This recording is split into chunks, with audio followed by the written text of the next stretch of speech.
from that, oh, sorry, and other thing that kind of brought news last week, LeBron mentioned had a post. I think it was on Twitter or whatever. Had a post about how all these injuries are occurring, especially to all stars, and how he called it. And it's something I think we've talked about, or just the general media has talked about too. All these injuries of superstars, especially during the playoffs. So I'm not sure if you have the full list. I know you have Jamal Murray here. Obviously, we're not sure the status on number two. I think they still haven't ruled him out for the rest of the playoffs, but they still figure it's like an ACL. CP3 may miss time depending on this series, depending on his COVID tests, and that's not a huge injury, but still. And then obviously you've had AD be injured. I'm trying to think. I'm blanking. I know Michael Conley missed time and he didn't come back until last game, and it's obvious he hasn't been the same. Kyrie and the Bucks series got hurt that ankle. Harden's been dealing with a hamstring. Like we mentioned, Harden hasn't been the same Harden. Like we mentioned the other. Go ahead. I was just gonna say also Jaylen Brown. Jaylen Brown. Obviously, Okay, he missed. Donovan Mitchell missed a game early on. I can't remember if there was anybody else. But Embiid was hurt. I don't know. I don't think he missed a game. Did he miss? He missed a game. He did miss a game. He missed two, I think. Did he miss a game? Against the Wizards. Oh yeah, I think he missed the last two games against the Wizards. Yeah, because Tobias Harris and Steph Curry went off in those games. They lost the first one without him, and then they won the because they did the gentleman sweep on the Wizards. But a lot of injuries. So are you? And LeBron essentially is kind of blamed it on the scheduling, which, and I'll just go off and I'll start with this. And I understand LeBron, and I think LeBron is right in a way, but in the way the NBA, this was a tough year to have a weird season. Because also the Olympics, I think that I remember that was a big factor. That's why they only had like first half of the season made, and then like a few weeks, I think around All-Star break, then they released the second half of the season once they knew like what games they had to make up and things like that. Because they're basically planning around the Olympics because obviously I think people have already seen a bunch of guys are already committing, Bradley Beal, Damian Lillard, but things like that.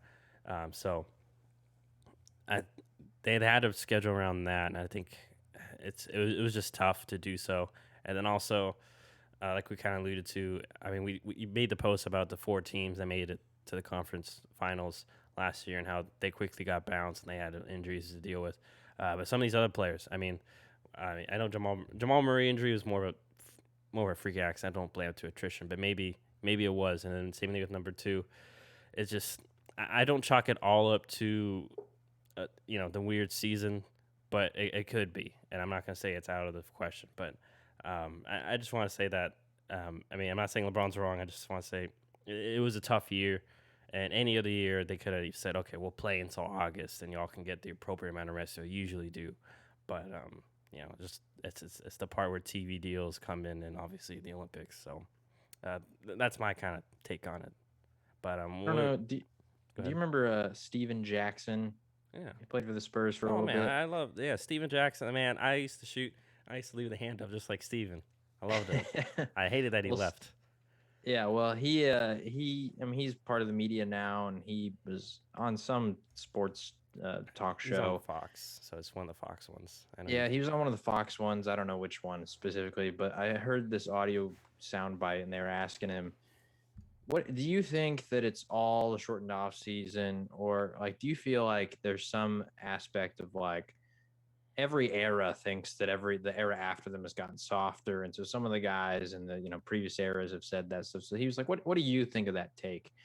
And he was like, well, I mean, just looking at it objectively, right? Like he was like, throw out the whole argument that every era is softer. Let's just look at like the ways the guys go about things. He was like, load management was not a thing back in the day. And although the point of load management is to keep people more healthy and ready for the playoffs, it also means that your body is not in the same I don't know how to put this. The same condition. Like I know that like former athletes, like I heard some NFL player talk about like when they retired, the first year that they were retired, when the like sort of normal NFL offseason trainings and all these stuff started, he was like, I could feel my body getting ready for it. It was like my body knew that every certain, like at this time of year, it needed to be prepared for like the damage that I was about to take.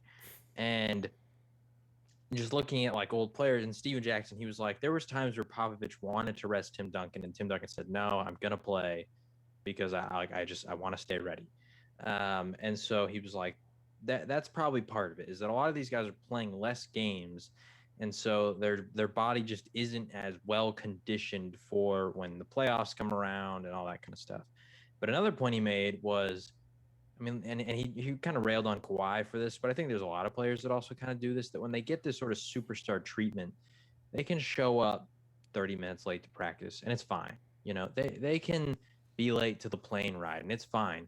Guys don't lift like they used to. Steven Jackson was like, well, when I was on the Spurs, we were lifting like 2 hours a day in the off season because we needed to get stronger. And he was like, players today, they don't lift. Like they don't do all that kind of stuff. Like it's not as required anymore because you don't want to get hurt. You don't want to tear this. You don't want to do that. And he was like, just simply put, I don't think the era is softer, but he said that maybe their bodies are more brittle because of the lack of just work that they are putting in compared to a lot of older players who didn't have the same sort of superstar era where the players had all the power. What do Yeah, you think about that? I think that could be a very accurate point. Um, I mean, once again, I don't know the life. I mean, maybe they are lifting, but yeah, I mean, and especially the accountability thing. Remember, that was a thing about a rumor why number two left San Antonio was that Pop was too hard on him and things like that. But that's always been, I remember I always watched the old Spurs interviews and things like that. That's what even the role players loved about Pop was like, oh yeah, Pop would yell at Timmy and Tony the same way he yelled at us. He held everyone at the same standard. So yeah, and maybe that's a part of this player and thing that's changed. But I do especially agree with, like you mentioned, just the fact that their bodies aren't as conditioned for it game wise. Because yeah, I mean, we mention all the time how in the playoffs, your benches are shortened and you're probably going to play 40 plus minutes if you're a star or superstar. Well, in the regular season, usually you're playing 30, 38 minutes unless it's a very close game. But yeah, and so to jump from that to that, especially when you haven't played, 90% of the games, I imagine it can be very tough. And yeah, it can lead to injuries because we also mentioned too that the playoffs are a more physical game. Refs will swallow their whistles more often than not. So yeah, so I think we do see that too. So I think that's important to factor in. So yeah, I think his points are very valid, especially the actual physical conditioning one. And if he and I would take his word for the lifting part because I mean, once again, I feel like he knows a lot of players still, so it's an interesting point. I didn't think about that because I mean, I follow a few of the NBA athletes on Instagram. And you see, like, I saw Kristaps like in the off season. He looked more muscular coming this season. Like, okay, like is he bulking up more? Then still kind of had injuries. And I'm not saying he's not lifting during the season, but we often see guys. Like remember Brandon Ingram for a while. Everyone's like, dude, that dude needs to put on some weight because he's a twig. So Mm-hmm. it just seems like unless like everyone says you need to because you're super skinny, maybe otherwise some people don't. But I mean, I imagine there's still some people that still lift. But once again, to Steven's point, maybe it's the superstars that aren't doing like I imagine Russell Westbrook. Probably lifts Oh two yeah, hours a day, and and we all know he doesn't believe in load management. So and he um, doesn't get hurt. Like no, the he only just time he doesn't. got hurt was a freak injury, with Patrick Beverly, and that once again. Yeah. So yeah, it's a very good point. And meanwhile, I'm not saying Kyrie wouldn't lift, but I'm saying if there was someone that would fit the mold of what Steven's saying, you know what I mean? I Yeah. just don't imagine, and I could be very wrong. I mean, we could see a video maybe today of Kyrie Irving in the weight room. I don't follow him on any social media, so maybe he does post on his social media, but I don't see that, So, but I do want to bring up one real quick thing about Kyrie. And I think this actually isn't Kyrie's fault, but I saw this was somewhere on Twitter and somebody had commented and they were like talking about how in the series against the Bucks, those first two games were blowouts. But in those games, Kyrie played 45 minutes in game one in a game that was a blowout. They won by like 30. He did not need to play 45 minutes. Yeah. And then in game 2, he played 45 minutes as well. And they won that one by like 50. That one was huge. It was like 29-30, yeah. And then game 3, I think he had played 17 straight minutes and then he got hurt. And so he had only, I think, missed 3 minutes up until that point in those 3 games. Okay. And it's Milwaukee, they're a very physical team. Drew Holiday's a great defender, very physical, like they're not, Giannis, when you're in the paint, they're not just going to allow you to, do whatever you want. So that needs to be taken into account. And he even added, Kyrie has never averaged more than 37 minutes per game in the playoffs, and Nash had him play 45 minutes twice back-to-back in blowouts while being guarded by Drew Holiday in the second round.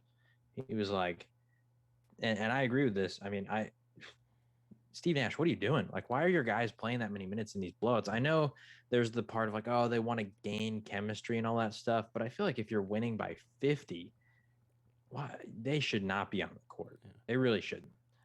So yeah, I do agree with this. That is way too many minutes for those 2 games. So I agree with that in regards to that. Like the minutes, he should have had shorter minutes. And I think just in my opinion, because I think some people would say he got injured because of that. I mean, I wouldn't say so. Yeah. And I know you weren't saying injury. So. It was an injury where it was just unfortunate. I think. Yeah. But yeah. And yeah, maybe like you mentioned, maybe Nash was just trying to manufacture as much chemistry as possible, even though it was garbage time. So that's the only thing I could chalk it up to. Like you, is like maybe he wanted just them to have more time on the court together, but obviously, unfortunately, it didn't pan out that way. So, yeah, I mean, I'll add to this person said at the end, they're like, it may have been a freak play, but he doesn't survive this series, let alone 2 more after that, playing that many minutes in these games. Yeah. Because imagine that they get into a game like that game where KD had to play every single minute of the game. Like, imagine they got into a lot of tough games like that. They played Philadelphia or Atlanta the next series, and it was more tough games. They get to the finals, more like there's going to be a lot of games where he had to play those kind of minutes. The fact that he was playing those kind of minutes in games he didn't need to. Yeah. And to LeBron's kind of the point he was making too, the way the schedule is. I mean, some years you would have you'd have 2 days in between games to rest. But it seemed like, I think this year it seems, because of how tight the schedule is, you're, for the most part, unless you're the Suns and you sweep your series and you're waiting on someone else, you're only getting one day in between.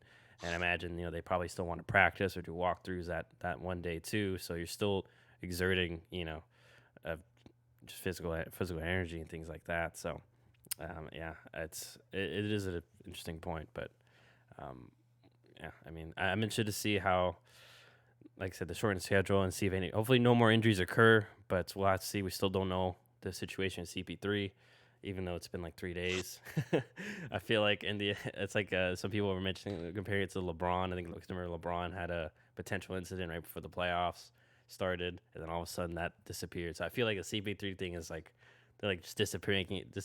But he was vaccinated, so I don't know, because I was under the impression, and we won't dive too much into this, that, if you get vaccinated, you shouldn't be able to. But once again, this thing's still very new, so maybe, Chris Paul's just unlucky. I mean, yeah, technically with every vaccination, you're never 100% guaranteed. Yeah. It's just supposed to do an amazing job of preventing it. So it's probably incredibly rare that you get it. Also, we don't know when he got vaccinated. Like, maybe he's on his first dose and he's trying to get the second one. Or maybe he still hasn't had I don't know which one he got. But yeah, maybe, because I know for the one I got, Pfizer, I think they said like you still have to, like 2 weeks, you still have to basically still, practice COVID safety for 2 weeks. So, but yeah, if it's just very unfortunate that a guy like Chris Paul, and probably in the biggest series, second best series of his life, unless he gets to the finals, just gets. He's always missed playoff games because of injuries. So it's now always he's been just actually unfortunate. Healthy. Yeah, and this happens. Yeah, like the Rockets just pulled that hammy, and then I think one year he broke his hand like in the first round. So we'll see what happens there. But hopefully, for viewers' sake and just for everyone's sake, no more injuries. But unfortunately, it's a part of the game. So we'll see how that goes.